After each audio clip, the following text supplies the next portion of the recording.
குட்டத்துப்பட்டியில் 10 ஆண்டுகளுக்கு பிறகு மீண்டும் பேருந்துகள் விடப்பட்டதற்கு பொதுமக்கள், முதல்வர், ஊரக வளர்ச்சித்துறை அமைச்சருக்கு பாராட்டு. திண்டுக்கல் மாவட்டம் ரெட்டியார்சத்திரம் ஒன்றியம் குட்டத்துப்பட்டி, குட்டத்து ஆவரம்பட்டி, குஞ்சனம்பட்டி, வெயிலடிச்சான்பட்டி, மயிலாப்பூர் ஆகிய கிராமங்களில் பூ விவசாயிகள் அதிகம்.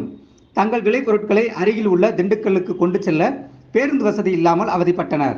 12 வருடங்களுக்கு முன்பு கடந்த திமுக ஆட்சியின் போது வருவாய்த்துறை அமைச்சராக இருந்த ஐ. பெரியசாமி அவர்கள் குட்டத்துப்பட்டி கிராமத்திற்கு பேருந்து வசதி ஏற்படுத்தி கொடுத்தார். அதன் பின்னர் வந்த அதிமுக ஆட்சியில் பேருந்துகள் நிறுத்தப்பட்டதோடு மினிவேன்களை இயக்க முடியாமல் செய்துவிட்டனர். கடந்த 10 வருடங்களாக சட்டமன்ற உறுப்பினராக இருந்த ஐ. பெரியசாமி அவர்கள் தொடர்ந்து கோரிக்கை விடுத்தும் அதிமுக அரசு பேருந்து வசதி செய்து கொடுக்கவில்லை.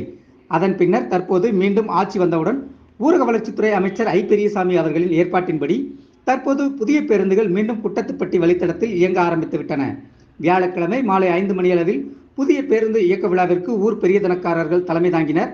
பொதுக்குழு உறுப்பினர் டென்னிஸ், மாவட்ட ஊராட்சி குழு உறுப்பினர் சுதா செல்வி ஆரோக்கியமேரி, குட்டத்துப்பட்டி ஊராட்சி மன்ற முன்னாள் தலைவர் ரோஸ்லின் சந்தானம், அமைப்புசாரா ஓட்டுநர் அணியைச் சேர்ந்த ராஜா, அவைத்தலைவர் மயிலாப்பூர் சூசை, தகவல் தொழில்நுட்ப அணியைச் சேர்ந்த மரிய சர்ச்சில் ஆகியோர் முன்னிலை வகித்தனர்.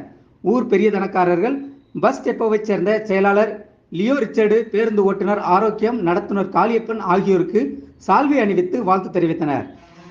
அதன் பின்னர் பேருந்து வசதி தொடங்கியது. இதுகுறித்து குட்டத்துப்பட்டி ஊராட்சியைச் சேர்ந்த பொதுக்குழு உறுப்பினர் டென்னிஸ் கூறுகையில், ஊரக வளர்ச்சித்துறை அமைச்சர் ஐ. பெரியசாமி அவர்கள் எடுத்த நடவடிக்கையின் பயனாக இன்று புதிய பேருந்து இயங்க தொடங்கியுள்ளன.